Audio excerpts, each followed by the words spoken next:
If you like the Young Turks podcast, I think you'll love a lot of the podcasts on the TYT network. Old School, it's one of my favorites, one of the favorites for a lot of the listeners. Please check that out, subscribe, share it. That makes a big difference, and give it a 5-star rating. Thank you. Hey, how you guys doing? Welcome back, everybody. I hope you had a happy Thanksgiving. It is, in fact, the Young Turks. It is, in fact, Cenk, Uygur, and Kasparian with you guys. I hope you guys got a chance to check out our Thanksgiving specials. So we did some shows for you guys. That's on TYT.com on Thursday and Friday. We also had an extra special for the members, which I watched. It was a tearjerker. It was really good. Yeah.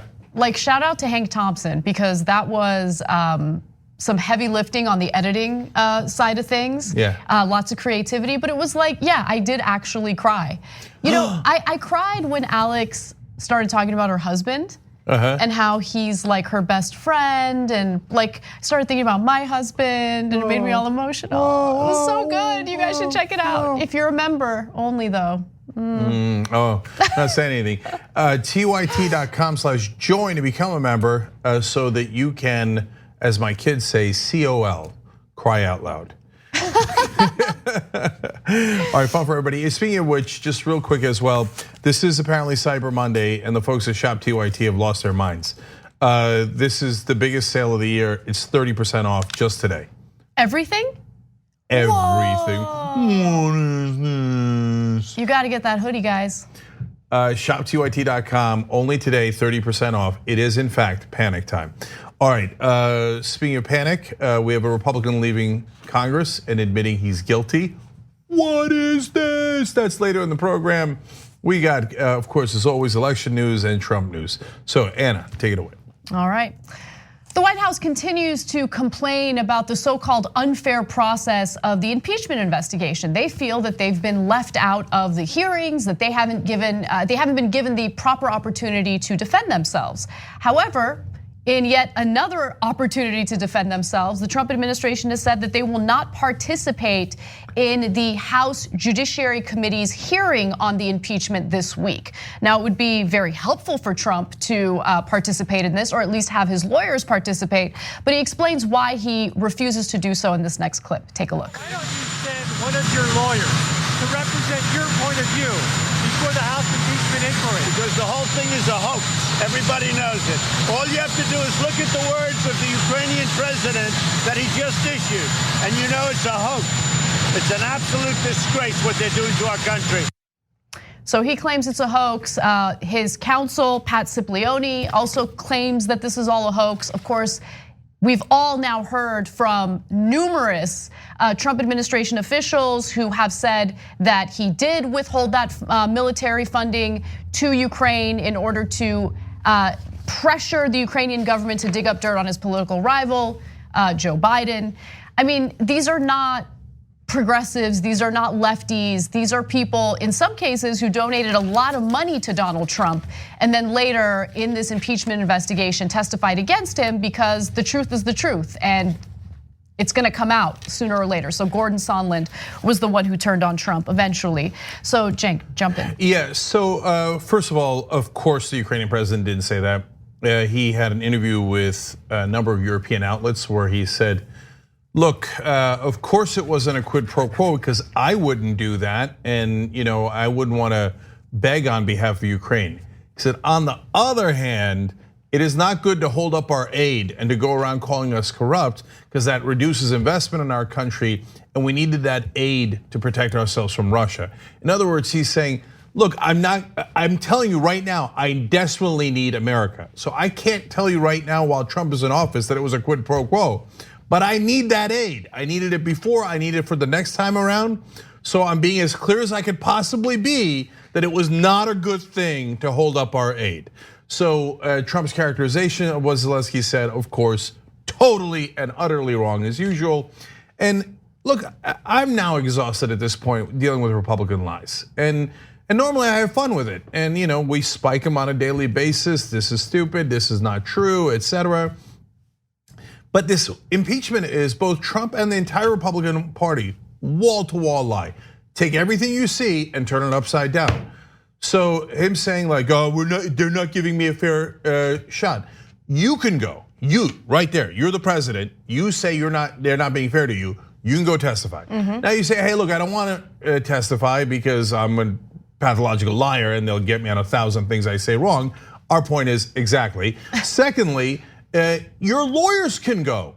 You've got all of the Republican congressmen that are in the hearings, plus your lawyers, plus you if you want. He says, no, I'm not going to go, and I'm not going to send my lawyers either. Well, then you're going to have to drink a tall glass of shut up juice, because this is over the top fair to you. But nonetheless, what do they come out with? Their talking point is, oh, it's so unfair to us. It's so unfair to us. It's a hoax. I know, but look, the frustrating part of this story is not that Republicans are lying in an effort to cover up for Trump or make excuses for Trump or defend Trump. The frustrating part is no one ever goes back to the heart of the story, which is Republican lawmakers who went directly to Senate Majority Leader Mitch McConnell and said, we don't know what to do. We can't defend Donald Trump on the substance, so how do we defend him? And Mitch McConnell said, focus on the process. Okay, and that's what they've done, and they're gonna keep doing it. They're gonna keep pretending as if this is some sort of unfair process, even though there's absolutely no indication that it's unfair. And the Trump administration has been asked to participate in this over and over again. So there was a 5-page letter sent to Adam Schiff by Pat Cipollone, that's the White House counsel, and he wrote the following. We cannot fairly be expected to participate in a hearing while the witnesses are yet to be named and while it remains unclear whether the Judiciary Committee will afford the president a fair process through additional hearings. Okay, let me break that down, guys. So they do have a fair process through these hearings. He's like, but if there are going to be additional hearings that no one knows about, we don't know if what process you're going to apply to unknown hearings.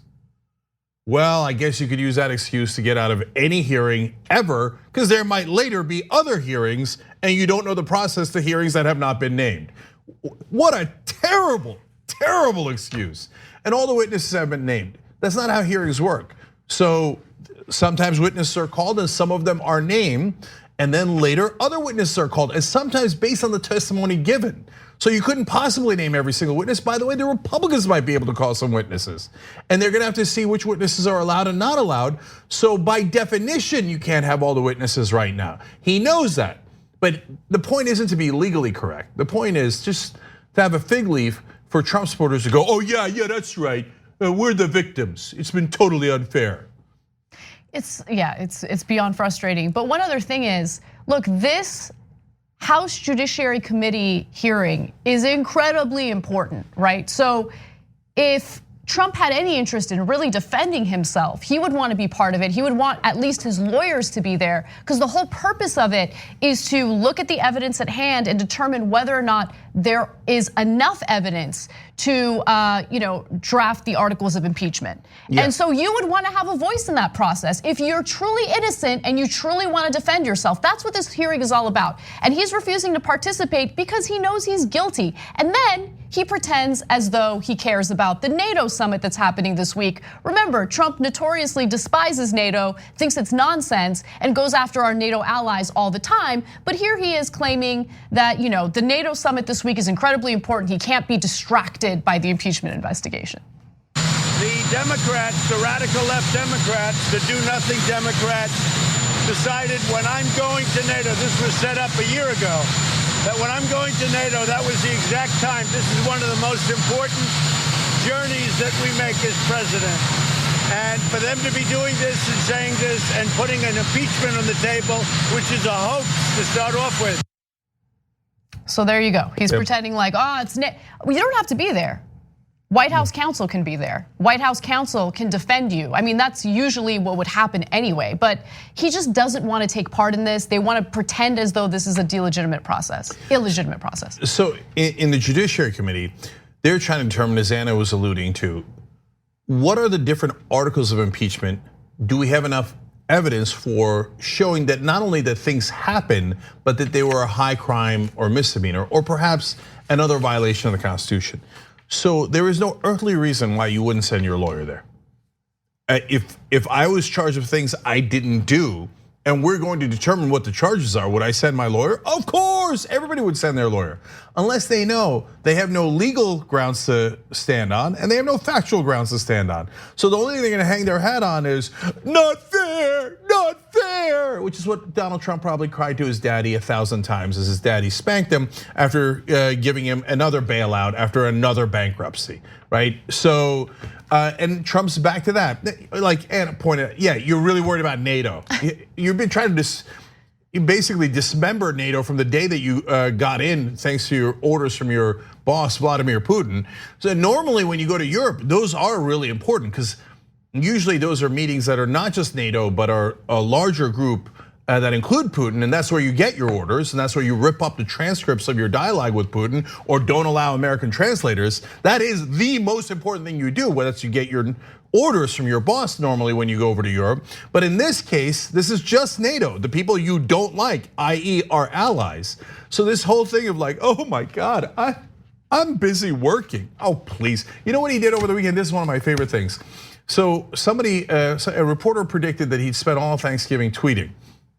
Now, as it turned out, he went to go see the troops in Afghanistan. Great, I'm glad he did that. That's a good move politically, but it's a good thing to do overall, okay? So then Don Trump Jr. tweets out, ha, see, Dad didn't tweet on Thanksgiving, you were so wrong, fake news. And before Thanksgiving's up, Donnie, because he's just too stupid and can't stand it, tweeted about, I didn't tweet. Oh God. Oh God. There's no end to his stupidity. That's the president, right? So you're too busy.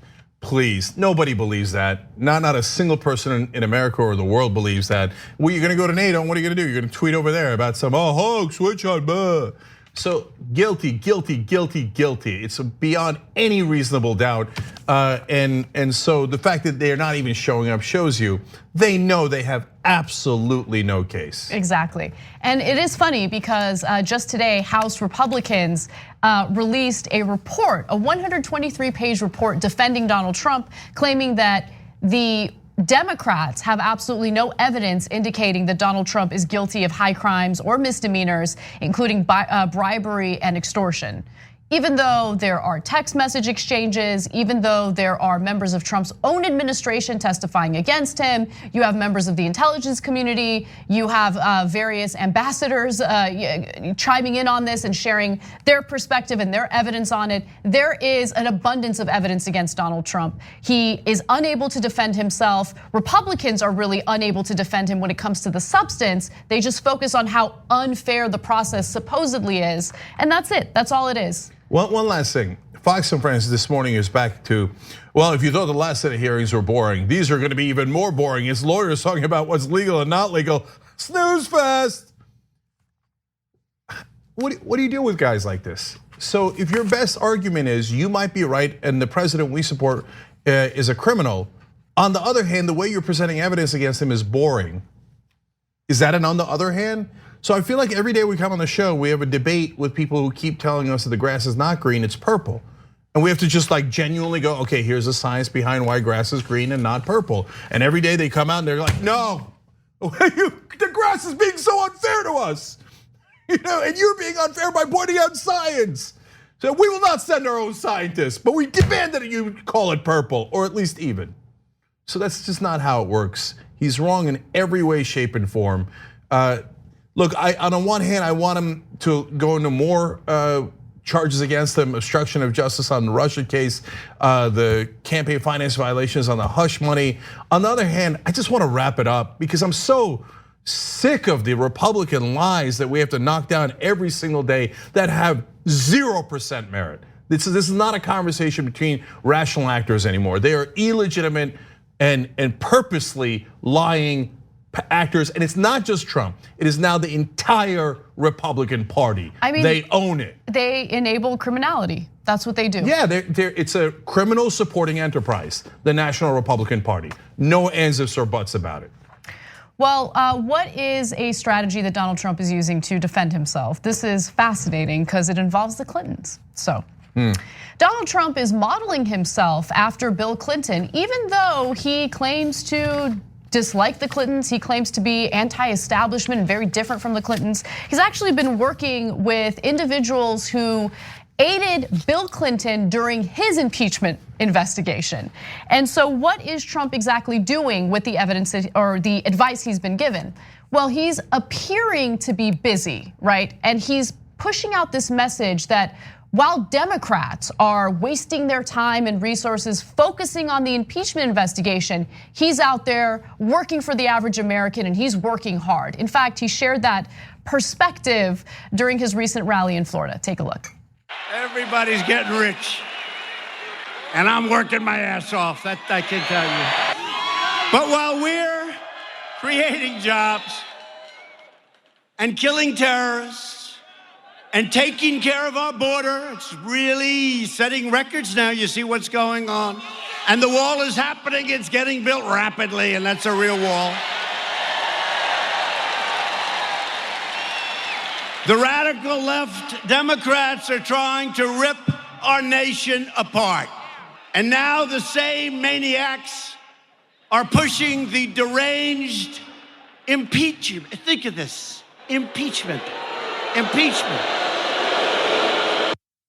So over the weekend, he went to visit troops in Afghanistan, and he doesn't usually do stuff like that, right? Usually he's golfing or he's enjoying himself. He doesn't really care too much about visiting troops at all.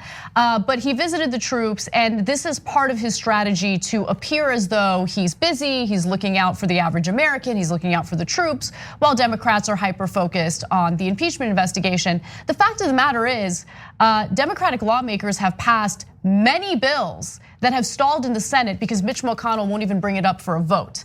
And Donald Trump would, of course, veto anything that Democrats are in favor of. So they're not do-nothing Democrats. They've been working hard trying to push for policies that actually matter. What Trump is doing is all political theater.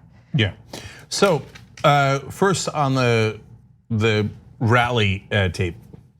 Okay, I can't help myself. We're going to correct 3 lies that he said in there. He said, we're killing tariffs. What are you talking about? You're the one who instituted tariffs. Well, it's the exact opposite of killing tariffs. It makes no sense at all. He just implemented new tariffs today. Yeah, and then he's like, and we were setting records on the border. Well, that's partly true. Record number of people coming in, so for at least over a decade. So he cracked down on immigrants for 2 to 3 years, and what happened was sometime last year we broke a record on number of people crossing the border. What happened? I thought getting tough on immigrants was supposed to work, and we were supposed to have less people crossing the border. Well, it didn't work at all. It didn't work at all. Why? Because he'd taken away aid from 3 Latin American countries that desperately needed it. It created worse situations, and it led to more migration, not less migration, because he's an idiot. And then he said, we're building the wall rapidly. None of it has been built. So yes, they're working on it now because he illegally diverted some funding to the wall, but so far no extra wall has been built. It's being built rapidly, okay? Yeah. If it's being built, it certainly ain't rapid. Okay, now onto the troops. So all the presidents do this, they're all photo ops. So it's true when Democrats do it, it's true when Republicans do it. But it's a nice thing anyway. You should still go and do Thanksgiving with the troops, and I'm glad he did it. It's a nice gesture. Yes, Anna's right, he does it less than other presidents, significantly less than Bush or Obama. It's because he doesn't like to travel, especially if he's not making money off of it. In fact, when he did go here, because finally he's in real trouble on impeachment, so he's like, oh, I got a great idea, let me hide behind the troops. Oh, that's what I thought. Okay. Let me use the troops as props. Of course, right. Of course. So, you know what he did after he came back? He complained that he didn't have enough to eat. He just can't leave well enough alone. He just can't. Just all you got to do is just shut up. Just go take the picture there. What did he say about that? Yeah, he talked about how he didn't have enough to eat. I mean, why would you say that? And you're about to go back on Air Force One, where you will have plenty to eat. Okay. I saw something where he referred to eating gorgeous turkey. Like, who refers to it as gorgeous turkey? Yeah, there was a gorgeous turkey. We chopped it up and then ate it. It was gorgeous though before we chopped it up.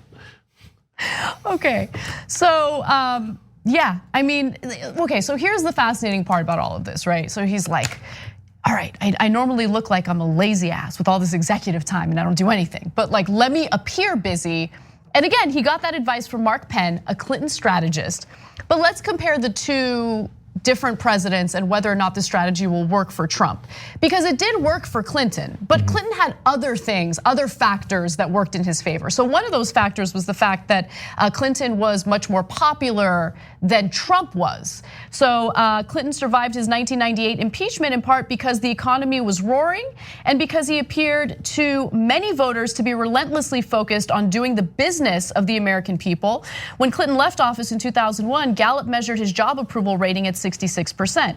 As we know, Trump's approval rating is not very high. So Clinton's approval rating hovered in the high 50s and 60s, whereas Trump's has been mired below 50%. And that's being kind to him. He has never crossed 50%.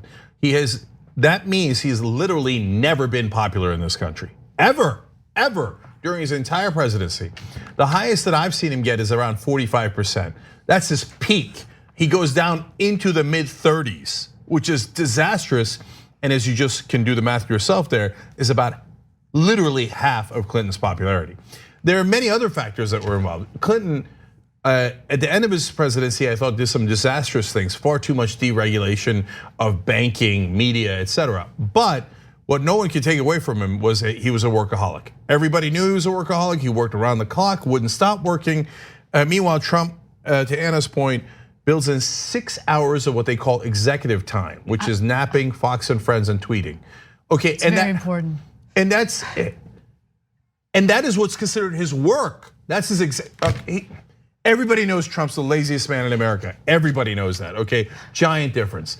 And so other than that, they were trying to impeach Clinton over a consensual affair he had when they actually started on a real estate deal that it turns out he was not corrupt on. So it was totally tangential, had nothing to do with anything, whereas Trump has committed half a dozen crimes. And that are clear, massive, and what they were originally investigating him for. So there's all the difference in the world. But there is one thing that unites them, and it's greasy consultant lobbyists like Mark Penn.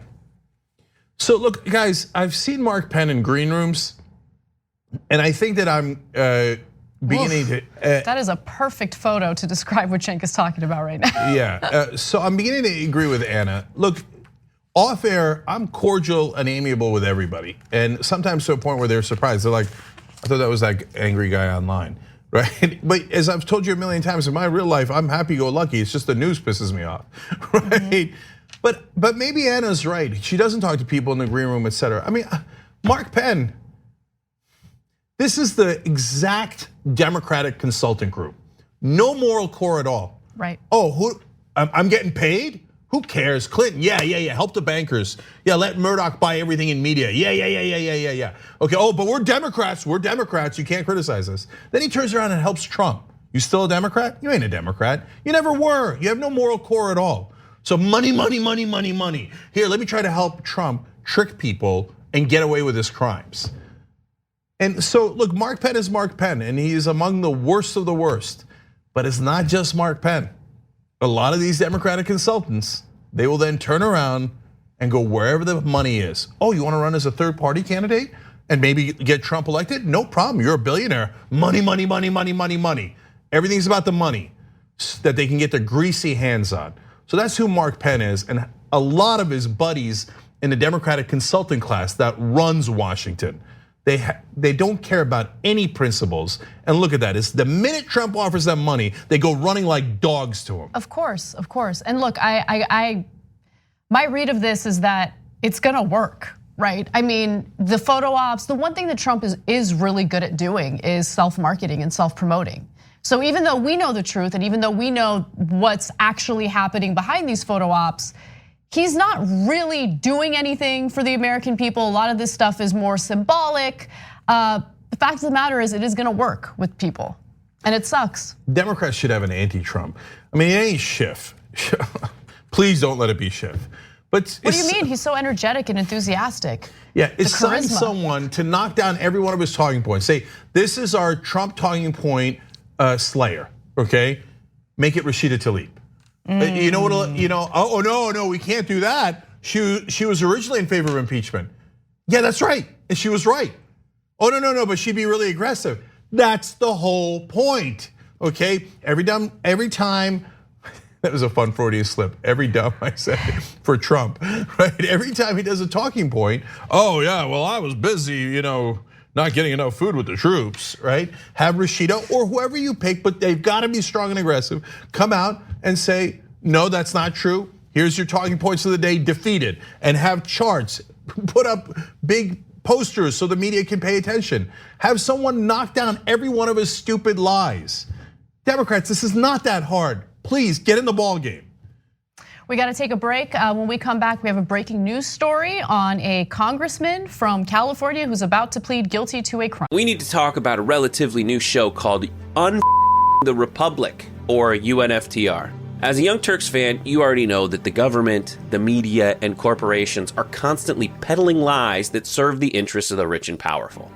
But now there's a podcast dedicated to unraveling those lies, debunking the conventional wisdom. In each episode of the Republic, or UNFTR, the host delves into a different historical episode or topic that's generally misunderstood or purposely obfuscated by the so-called powers that be, featuring in-depth research, razor-sharp commentary, and just the right amount of vulgarity. The UNFTR podcast takes a sledgehammer to what you thought you knew about some of the nation's most sacred historical cows. But don't just take my word for it. The New York Times described UNFTR as consistently compelling and educational, aiming to challenge conventional wisdom and upend the historical narratives that were taught in school. For as the great philosopher Yoda once put it, you must unlearn what you have learned. And that's true whether you're in Jedi training or you're uprooting and exposing all the propaganda and disinformation you've been fed over the course of your lifetime. So search for UNFTR in your podcast app today and get ready to get informed, angered, and entertained all at the same time.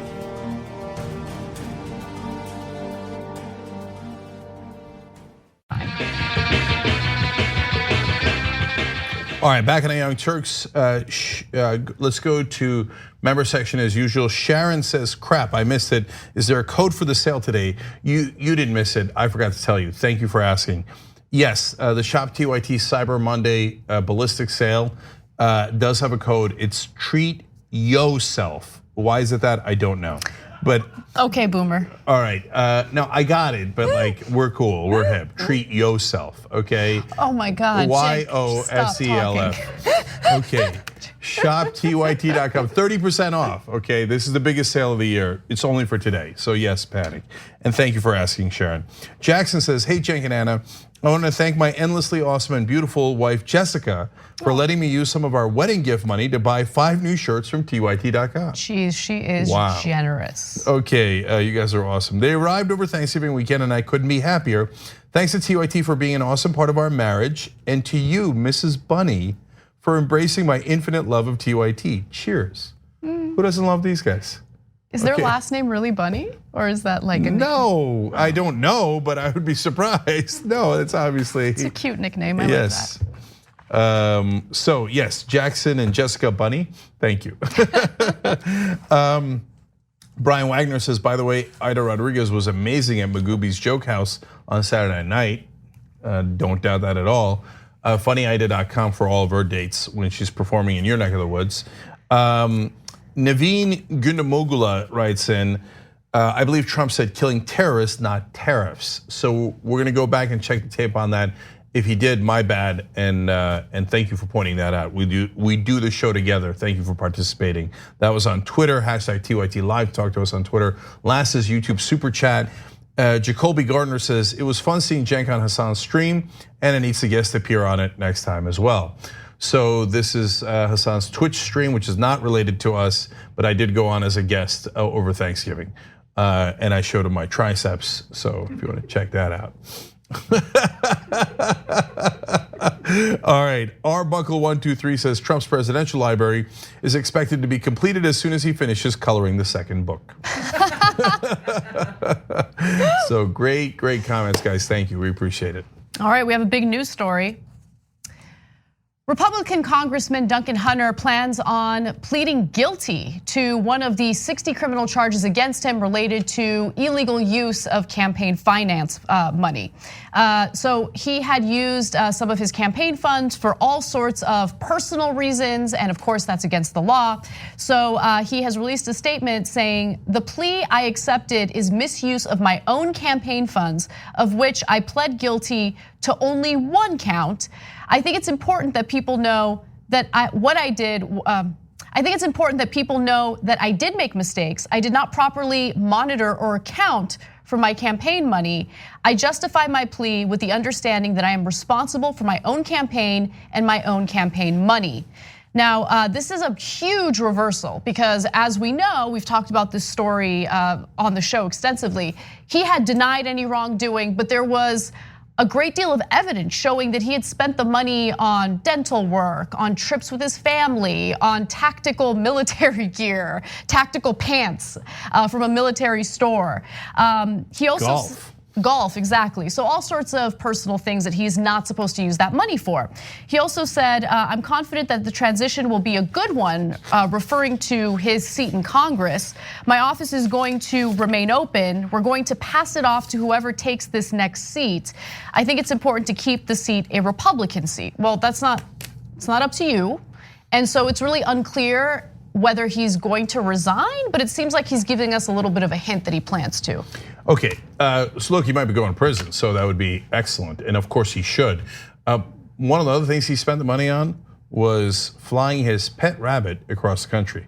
Another thing he spent money on was his 5 affairs. Now, he then blamed his wife originally for misusing the money. Pretty sure she didn't spend it on the affairs. So now he's turning around and saying, "Well, I hope my wife doesn't get any prison time for this, and I'm accepting responsibility." Are you? He talks about, "Oh, well, it's just one crime I'm admitting to." Yeah, that's why it's a plea deal. Otherwise, they'd convict you on all of the crimes. Right. And what happened? I thought you said it was a deep state plot. See, that's what they see. Understand when Donald Trump and all of his lackeys talk about the deep state and hoax and witch hunt, et cetera. At the end of the day, a lot of these guys come back around and go, yeah, of course I did it. I mean, that'd be ridiculous. I don't want to go to prison for like 20 years, so I'm going to take a plea and maybe go to prison for a couple of years for ripping off all my campaign donors in a manner that is brazenly illegal. Yeah, of course I was lying when I said it was a deep state plot. Who'd be stupid enough to believe that? Oh, right, the Republican voters who put him back into office in the middle of the investigation when they already knew all these facts. It's amazing. Because what, you guys believed it really was a deep state plot? Because right now, Duncan Hunter turns around and goes, "No, you morons, of course it wasn't a deep state plot. That was an obvious lie, I did it." So he stole money from his own donors, right? I mean, look, it's a Republican congressman. I'm guessing that he doesn't have like small dollar donors who are, scraping by. But still, I mean, these are people who supported him. He took their money and he spent it on nonsense, including affairs. And his wife, he did throw his wife under a bus.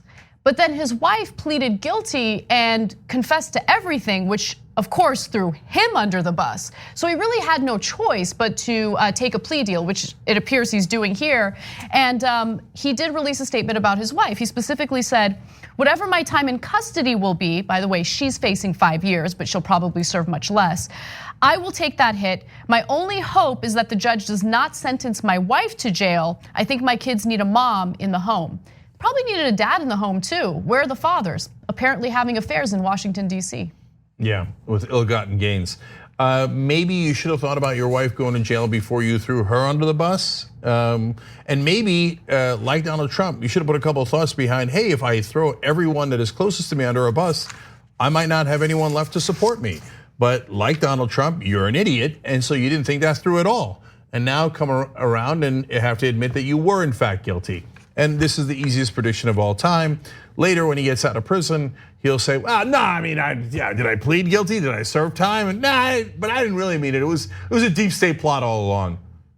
You know he's gonna do that. Everybody knows he's gonna do that. These are the greasiest, worst people in America. I mean, how could you not see through this guy? But he was narrowly reelected last time. This time around, the same Democrats in the campaign and you should support someone who actually isn't corrupt. How about that for a change? Amar Kampa-Najjar is an excellent candidate. He was a Justice Democrat, and that means he doesn't take corporate PAC money, let alone abuse it like Duncan Hunter did illegally. So whether you agree 100% with his politics or not in that district, at least you know he's clean. That would be a nice change for your district.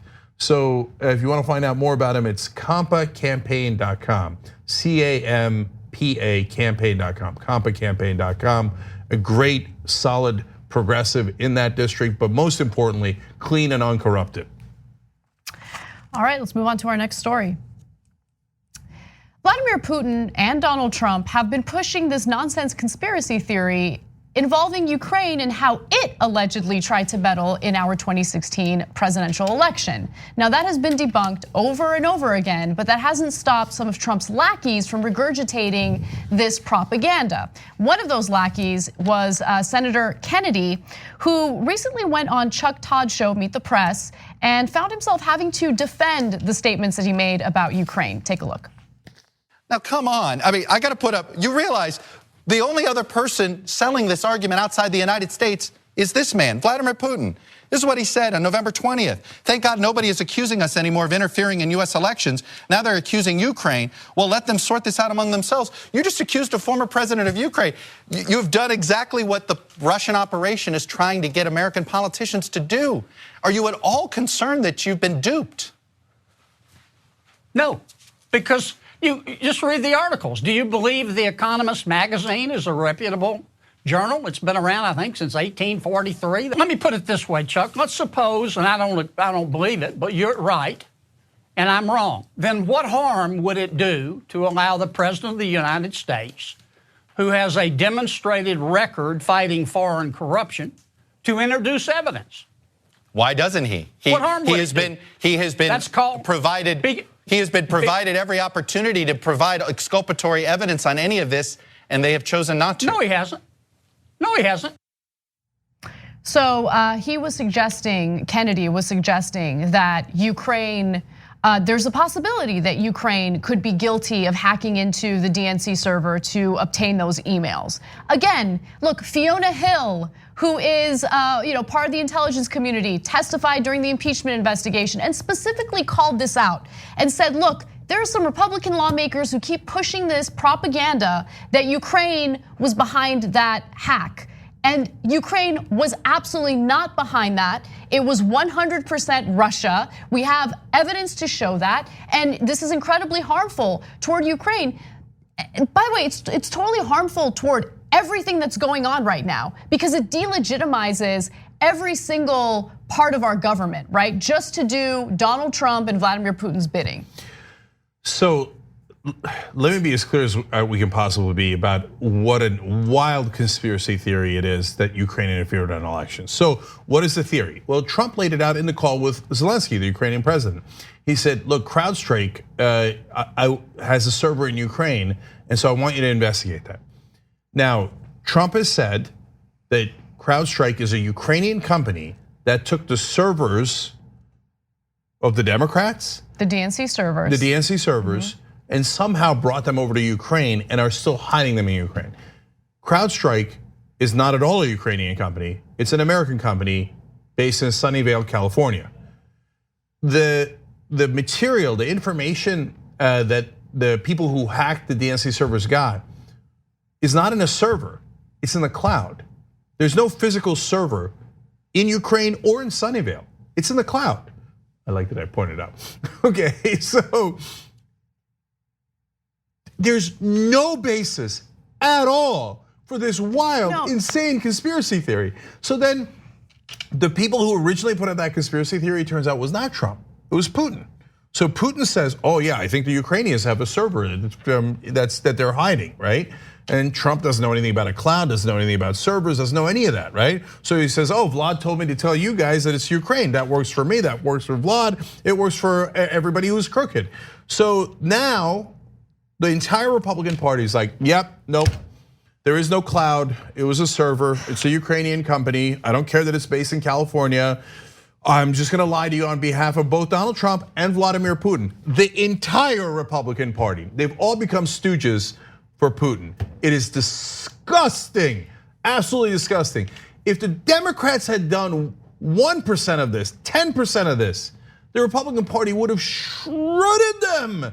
And the media would have gone along. They'd almost like put the Democratic Party out of business right now if they'd done 10% of this, working on behalf of Putin, like the obvious sick stooges that they are, with wild, insane conspiracy theories. They don't even bother backing up with one fact. Okay, so here's where I think the biggest problem is, right? Because Republicans are gonna Republican, Trump is gonna Trump. They're gonna do what they do, and they're not gonna have any real evidence to back up their arguments. They're gonna spread propaganda, they're gonna spread lies, they're gonna do whatever is possible to show Trump that they're loyal to him, right? And in fact, Trump recently tweeted in response to Senator Kennedy, thank you to great Republican Senator John Kennedy for the job he did in representing both the Republican Party and myself against sleepy eyes Chuck Todd on Meet the Press. No, Meet the Depressed, okay. Wow.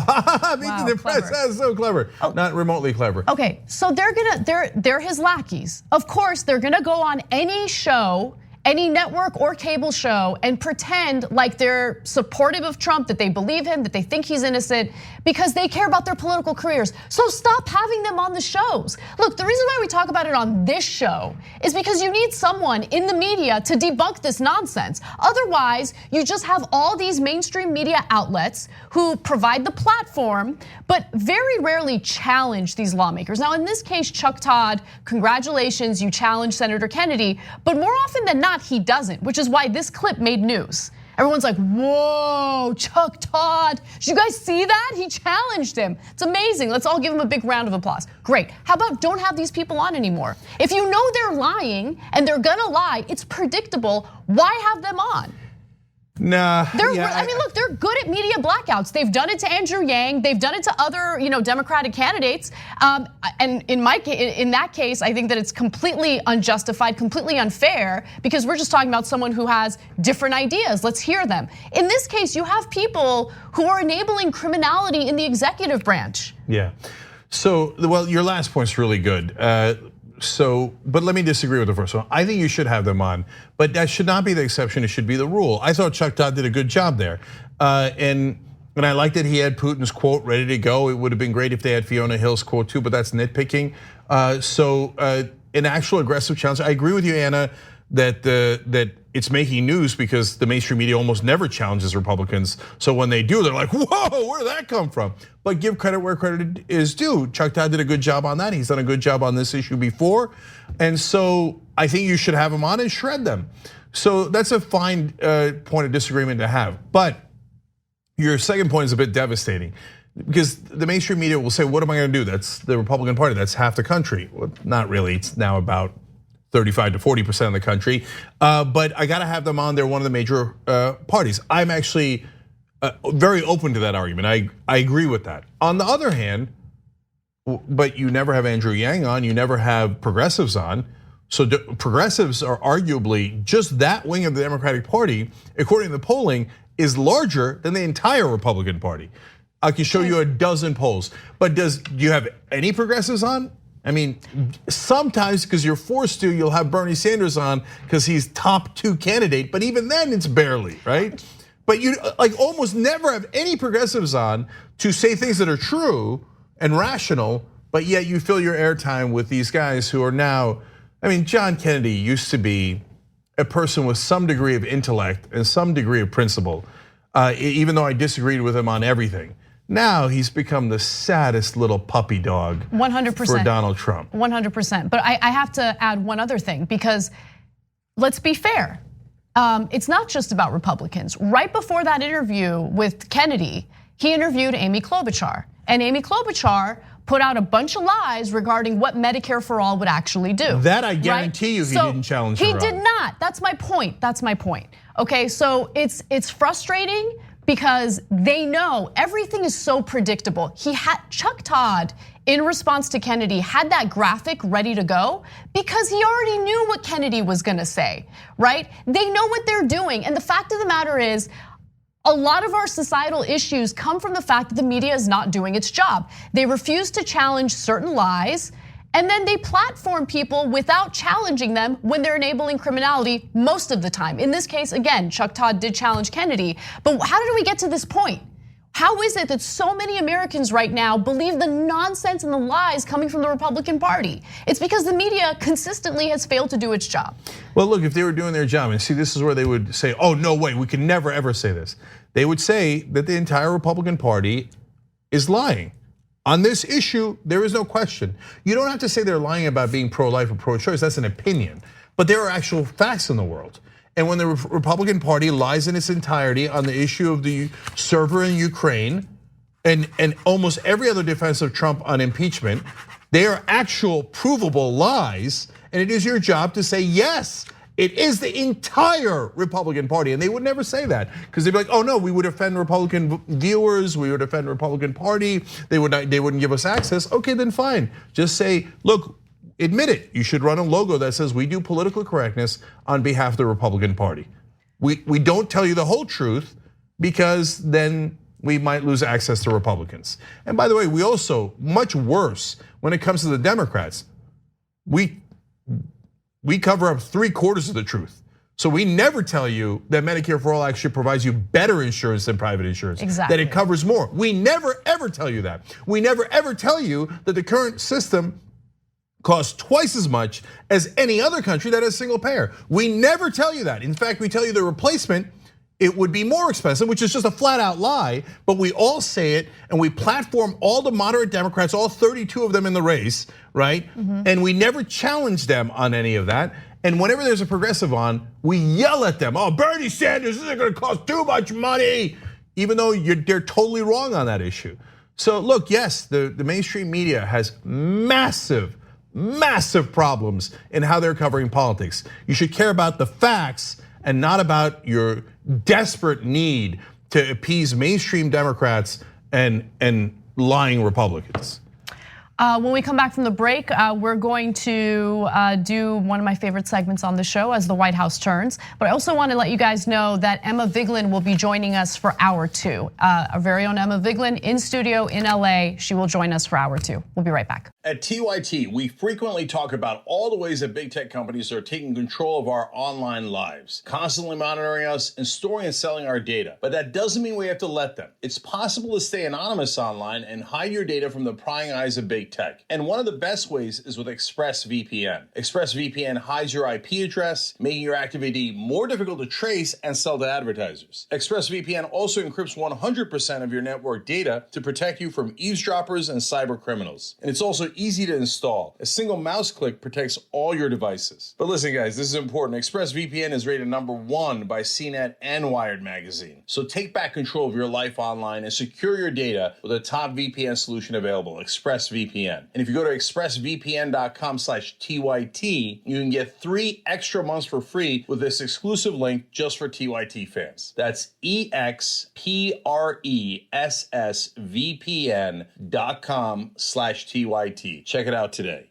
We hope you're enjoying this free clip from the Young Turks. If you want to get the whole show and more exclusive content while supporting independent media, become a member at tyt.com/join today. In the meantime, enjoy this free segment. All right, back on the Young Turks. So many great comments, only time for a couple. A bucket of squirrels is ammo against logic, writes in. With how many politicians getting run over, we're going to need to enhance our training of this country's bus drivers. Okay, that's funny. Stand Against Hopelessness says Kennedy also claimed in the same interview that he hadn't received the intel briefing that gave lawmakers the facts that shows the yarn about Ukraine attacking the US elections in 2016 is Russian in origin. Well, if you didn't receive the intel briefing, then why are you on television talking about it? Because the intel doesn't matter. He's gonna defend Trump no matter what because his political career depends on it. 100%. Meg says, I'm gonna try to live my life so that Dr. Fiona Hill would be proud of me. I like that. It's a rando comment, but I like it a lot. Danielle Johnson just wants to say on Twitter, down goes Duncan, down goes Duncan. Ladies and gentlemen, we got him. My sound machine's not hooked up today, otherwise I would have played that for you, but thank you for bringing it up. Rexol on YouTube Super Chat says, Did I hear Cenk biceps? Yes, please. Oh God. No, my biceps are mediocre. The triceps, on the other hand. Okay. And then Tron, not the legacy, writes in, figured I'd donate even as a non-member. Love to support unbiased news. Thank you. When you use YouTube Super Chat, you are helping the show. We really do appreciate that. And of course, you could become a member on tyt.com/join. You could also become a member on YouTube by just clicking the little join button underneath. It gives you a couple of different options. You can get the post game. You can get different emojis that let us know, or handles or banners, I should say, that let us know that you're a member on YouTube, and we pay more attention to your comments then. I'm keeping it real. All right, so let me give you guys a quick roundup of news. So today we had a lot of little news, and it's kind of tragic for these folks that it's little news, and I wanted to run through it quickly for you guys. A couple of people have dropped out of the presidential race. So Steve Bullock, it was good to know you. He is the governor of Montana, and he dropped out today. He made one debate in July, and his signature campaign issue was money out of politics. Well, I love that. So I was actually looking forward to that. He's the governor of Montana, a bit of a populist, money out of politics, etc. But so why didn't he gain any traction? Because even on his own signature issue, he ran as like a middle ground candidate. You can't middle ground your signature issue. There was no talk of, we got to get an amendment to end all private financing. There's no talk of corruption. If that's your signature issue, you got to talk about corruption. But he didn't want to offend the establishment Democrats. Well, okay, congratulations on that strategy. You got 0% and have now exited the campaign. This is another guy that a lot of the reporters were excited about, like, oh, Steve Bullock, I'll tell you, sitting governors become presidents in Montana. Trump won Montana, but here's a Democrat, Steve Bullock. And then he came in all moderate. They're like, moderates, perfect. Voters love moderates. How'd that turn out? Turns out voters don't love moderates. Okay, Joe Sestak, former admiral, also former congressman, hasn't been in Congress in 9 years, but that is no excuse for the absolute zero he got in press coverage. Press coverage, unfortunately, is everything. Both these guys went and tried to meet people in diners in Iowa. Like, that's some hokey stuff left over from decades ago that Chris Matthews will yell and scream about, like, oh yeah, you gotta go to the diners, you gotta go to the diners. No, you don't. They went to all the diners, it didn't make any goddamn difference because the press wouldn't cover them. The only person who gave Joe Sestak an interview was us at the Young Turks. We gave almost all the candidates that were willing interviews here. At their height, the candidates were up to, at their peak, 24 presidential candidates on the Democratic side. If you took it over time, different people dropped out at different times. I believe there was 27 people in the race overall. We're now down to 16 candidates. Joe Sestak was a good guy, and the press, when they decide who is legitimate and who is not legitimate, are the ultimate kingmakers. Nobody rigs elections more than the mainstream media. Whether it's implicit or not, whether it's conscious or not, they're the biggest deciders of all. And then they'll go, oh, no, we got nothing to do with it. Oh, please, you never gave Sestak a chance, right or wrong. And then finally, fun little story to end on. Jay Sekulow is Donald Trump's main lawyer, actually, in his defense. But you don't see him much. He doesn't go on Fox News yelling and screaming like Rudy does. He's not in prison like Michael Cohen. Interesting New York Times profile of him. One little side note that got a lot of people's attention. He apparently told a couple of close associates who then told the New York Times, which is not an accident, that he voted for Hillary Clinton in 2016. Now, Sekulow is known as very conservative and is in evangelical circles, but he is making sure that the New York Times profile of him lets people know that he voted for Hillary Clinton. I wonder why that is. So my guess is later, when Trump is convicted on whatever things he's convicted on or thrown out of office, or both, because conviction is both a political one in the Senate in regards to impeachment, but you could have a criminal conviction as well. And who would know that better than his lawyer? So his lawyer now going around and saying, look, man, I'm his lawyer. I'm his lawyer, I gotta defend him, right? But I voted for Hillary. Perhaps very, very telling. All right. All right, well, let's talk about a story that gives me the excuse to use my favorite bumper as the White House turns. Don't go to the video yet. All right, so the predictable rift between Donald Trump and his personal lawyer, Rudy Giuliani, continues to grow. And this time it involves a Fox News host by the name of Steve Hilton, which means that today it's another episode of As the White House Turns.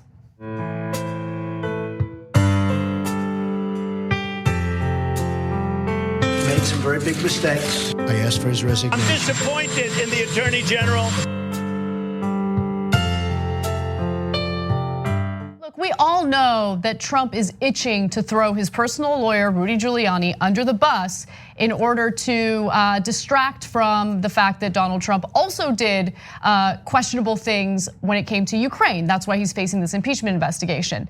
Now, Steve Hilton, who is a host on Fox News, had some advice for Donald Trump to maybe speed up this process. Take a look.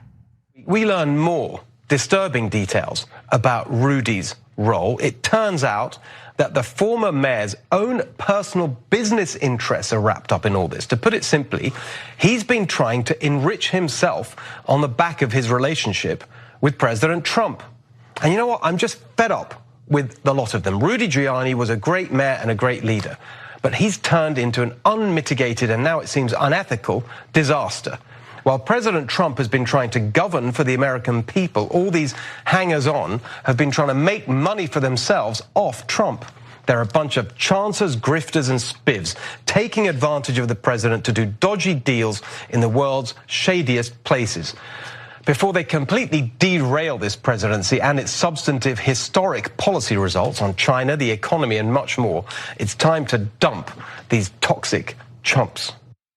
So before we get to Rudy Giuliani's response to this, let's talk a little bit about what Rudy Giuliani is accused of, what Trump is accused of, and how all of this mess is really intertwined, right? Yep. Because the fact of the matter is, Rudy Giuliani was working with some shady people in Ukraine.